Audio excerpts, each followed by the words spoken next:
শুভ সকাল আমার প্রিয় বন্ধুরা, আশা করছি তোমরা যে যেখানে আছো সকলে ভালো আছো, সুস্থ আছো।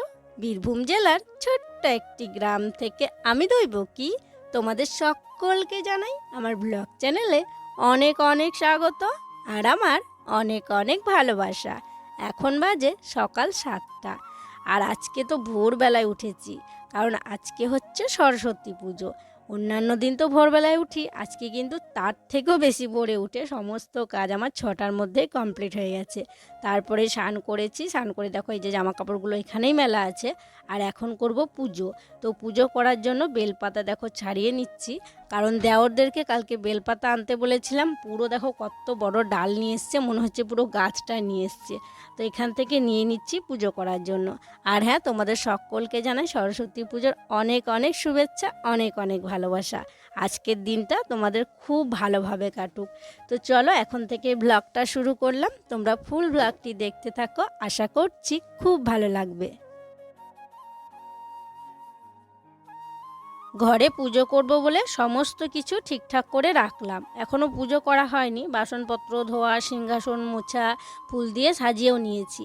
তারপরে বৃষ্টি এলো, দিয়ে বৃষ্টি এসে আমাকে বলছে যে পুরোহিত মশাই এখনই আসবে বলল, তো তুমি একটু তাড়াতাড়ি করে লুচিটা করে দাও। পুজোর জন্য তো লুচি লাগবে, তো সেই জন্য আমি বললাম যে হ্যাঁ ঠিক আছে তাহলে করে দিচ্ছি। আর বৃষ্টিরা ওইদিকে ফলগুলো কেটে নিচ্ছে। আর আজকে তো রান্নাবান্না দিদি করছে ওইদিকে, তো সেই জন্য আমি ভাবলাম ঠিক আছে বলছে যখন করে দিই। তবে দেখো আগের লুচিগুলো বেশ ফুলকো ফুলকো হয়েছে। তো যাই হোক, পুজো তো চলে আসবে পুরোহিত মশাই, তাড়াতাড়ি করে এভাবেই আর কি লুচিগুলো করে দিচ্ছি। জয় মা সরস্বতী। চলো প্রতিমাকে এখন মন্দিরে নিয়ে যাওয়া হয়।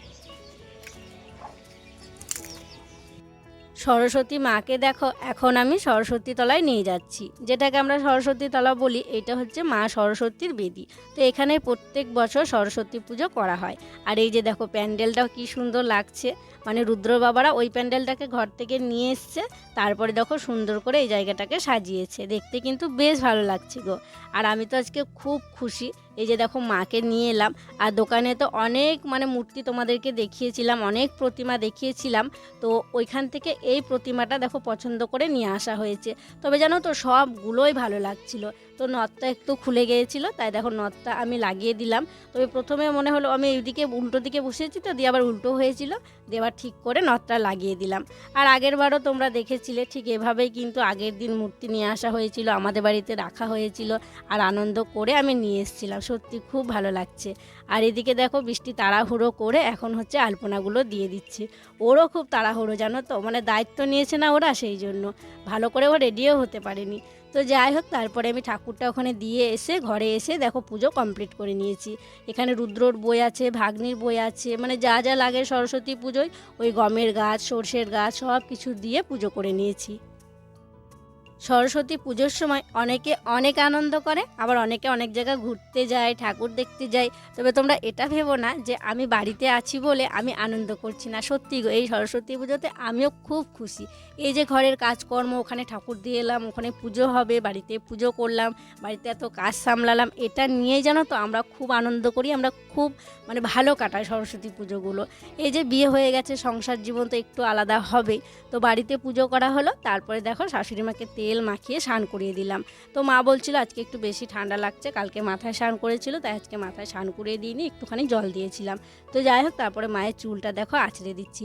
আর জানো বন্ধুরা, এই সরস্বতী পুজো আসলে না প্রথম আমার কয়েক বছর খুব মন খারাপ করতো শ্বশুরবাড়িতে, কারণ আমরা ছোটোবেলায় অনেক ভালো সময় কাটিয়ে এসেছি এই সরস্বতী পুজোয়। আমাদের বাপের বাড়িতে সরস্বতী পুজোয় খুব ধুমধাম হয় গো, খুব জাঁকজমক করে করা হয়। যেটা দুর্গা পুজোতে ওখানে না হয়, সেটা কিন্তু সরস্বতী পুজো হয়। সরস্বতী পুজোর সময় ওখানে সাজগোজ, ঘোরাফেরা, মজা করা, আনন্দটাই আলাদা হয়।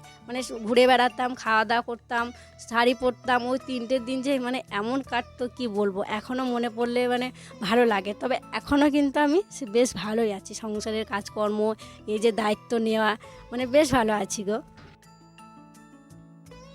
মাকে স্নান করিয়ে রেডি করিয়ে দিলাম, তারপরে দেখো চলে এলাম আমাদের সরস্বতী তলায়। তো এখানে এখন অঞ্জলি দেওয়া হবে, পুজো হয়ে গেছে, তা বৃষ্টি ডেকে পাঠালো।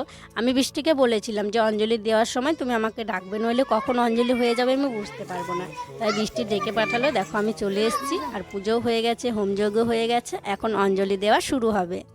বিদ্যা খানিভ্যো খানিভ্যো এবচ এবচ এষো এষো সচন্দন সচন্দন পুষ্প পুষ্প বিল্ল বিল্ল পত্রাঞ্জলি। পত্রাঞ্জলি।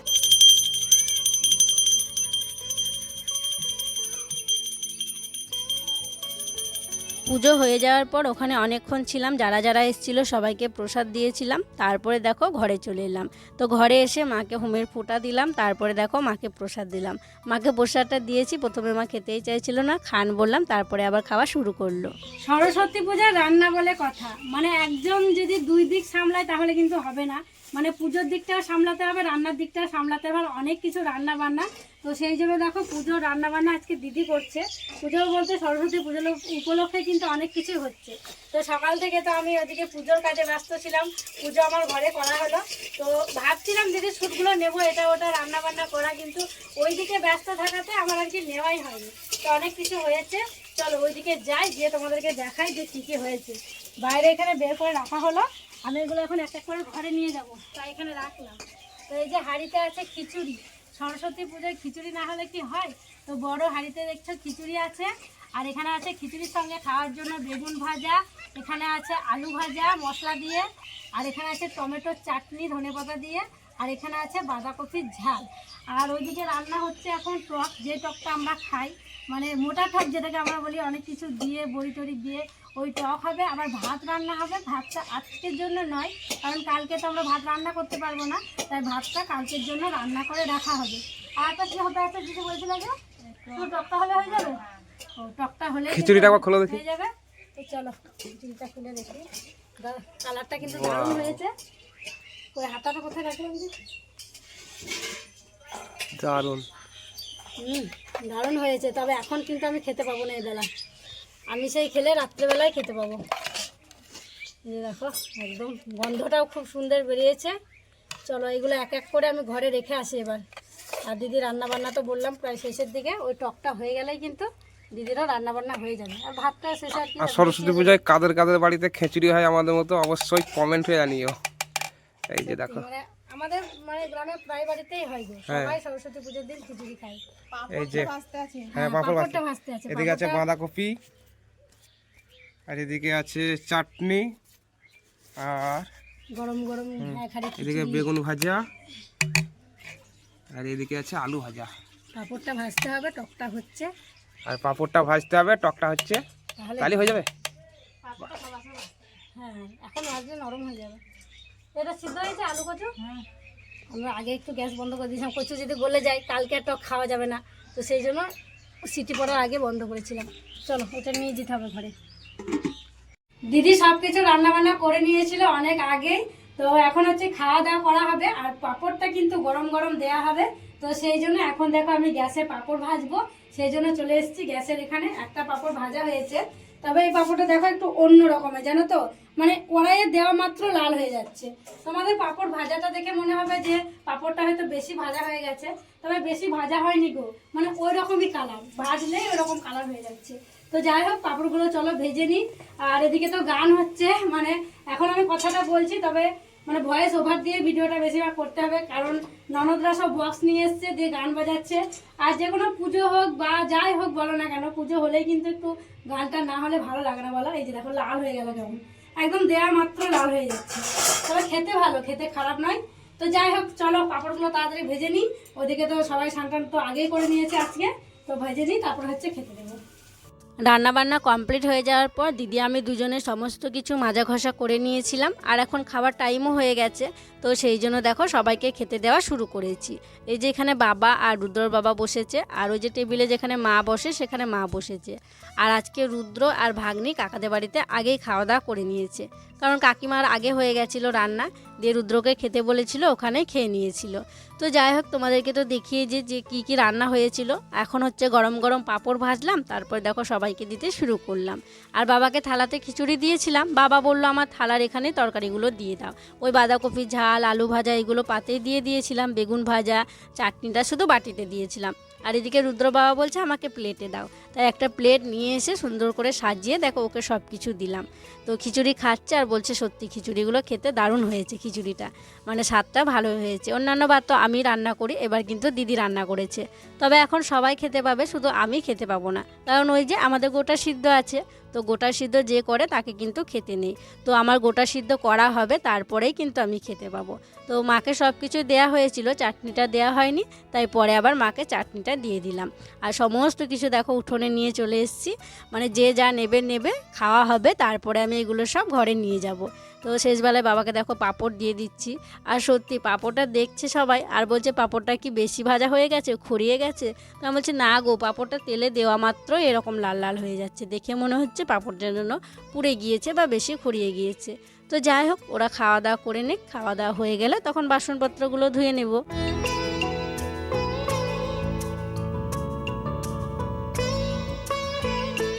সবাইকে খেতে দেওয়ার পর বাসনপত্রগুলো ধুয়ে নিয়েছিলাম, তারপরে আর একটুও সময় নষ্ট করিনি গো, কারণ গোটা সিদ্ধ করতে হবে, তাই কাপড় ছেড়ে সব কিছু ঠিকঠাক করতে শুরু করেছিলাম। সব কিছু দেখো রেডি হয়ে গেছে, সব উঠোনে নিয়ে চলে এলাম। আর উঠোনে নিয়ে এসে দেখে নিচ্ছি আর একবার সব কিছু আছে নাকি, আর তোমাদেরকেও দেখিয়ে দিচ্ছি। তো যাই হোক, উঠোন থেকে দেখো উনুন শালে নিয়ে চলে এসেছি, এখন তো উনুন ধরাতে হবে। আর উনুন ধরানোর আগে উনুনের উপরে দেখো দিয়ে দিচ্ছি যে 5 ফোঁটা সিঁদুর আর কাজলের টিপ আর হচ্ছে হলুদের টিপ। তো 5 ফোঁটা করে দিয়ে দিচ্ছি। আর আমি এই গোটা সিদ্ধ যা যা দেবো সব কিছু কিন্তু 5টা করে দেবো। যাদের কম মানুষ তারা 3টেও দেয়, কেউ আর 5টা দেয়, কেউ 7টা দেয়, কেউ 9টা দেয়, এভাবেই আর কি দিতে হয়। তো আমরা 5টা করে দেবো, সব কিছুই 5টা গোটা নিয়ে এসেছি। 5 কলাই নিয়ে আসা হয়েছিল 5 রকমের, সেটা একটা জানো তো আলাদা করে নিয়ে আসা হয়েছিল, সেটা ভিজিয়ে রেখেছিলাম কালকে রাত্রে।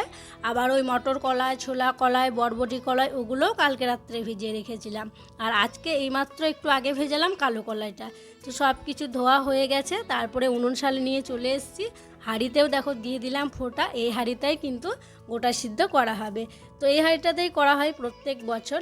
তো হাঁড়িটা সকালবেলাতেই ভালোভাবে আমি পরিষ্কার করে নিয়েছি, ধুয়ে নিয়েছি, তারপরে দেখো প্রণাম করে উনুন ধরিয়ে দিলাম। তো এখন হচ্ছে আমি বসবো গোটা সিদ্ধ করতে।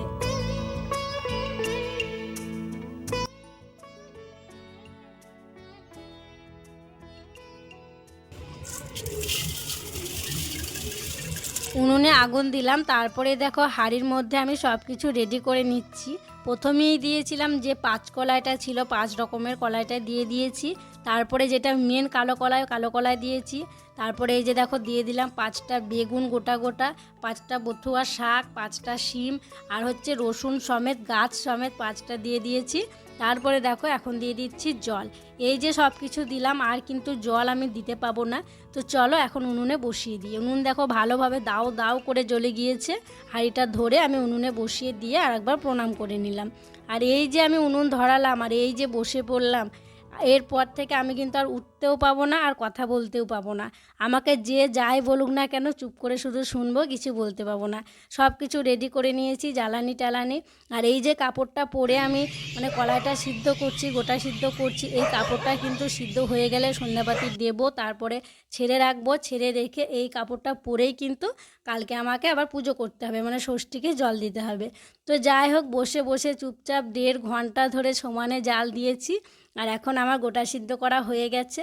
আর ওই যে খড়ের নেতা করে দিয়েছিল নামানোর জন্য, ওগুলোতে ধরে নিয়ে এলাম, খড়ের বর করানো হয়েছে। তারপর দেখো সামনেখানে বসিয়ে দিলাম।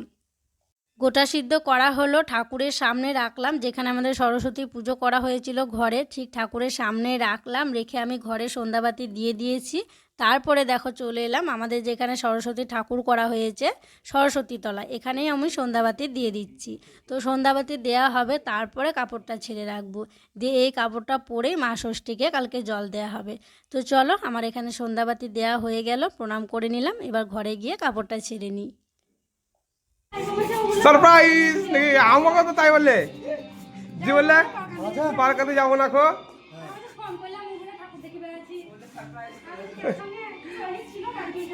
ভালো আছো? তোমার দিদি বলছে দীপ তো আসছে না, ঘুরে বেড়াচ্ছে, ফোন করেছিলাম তাই বলছে।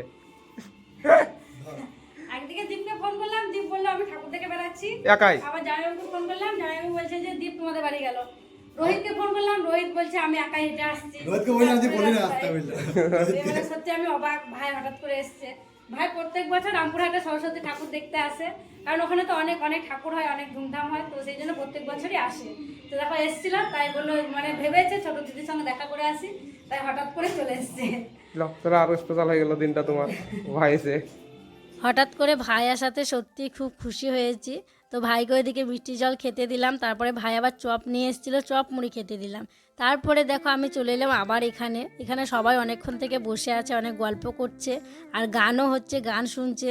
তাই আমিও এলাম, ভাবলাম যাই আমিও একটু গল্প করে আসি, তাই চলে এলাম। এখানে বসে বসে আমিও গল্প করলাম, করে আবার দাঁড়ালাম কেন জানো তো, মানে ওখানে দাঁড়িয়ে দাঁড়িয়ে আমি চিন্তা ভাবনা করছি যে রাত্রেবেলায় কি এরকমই ফাঁকা থাকবে না কি কোনো ব্যবস্থা করা হবে।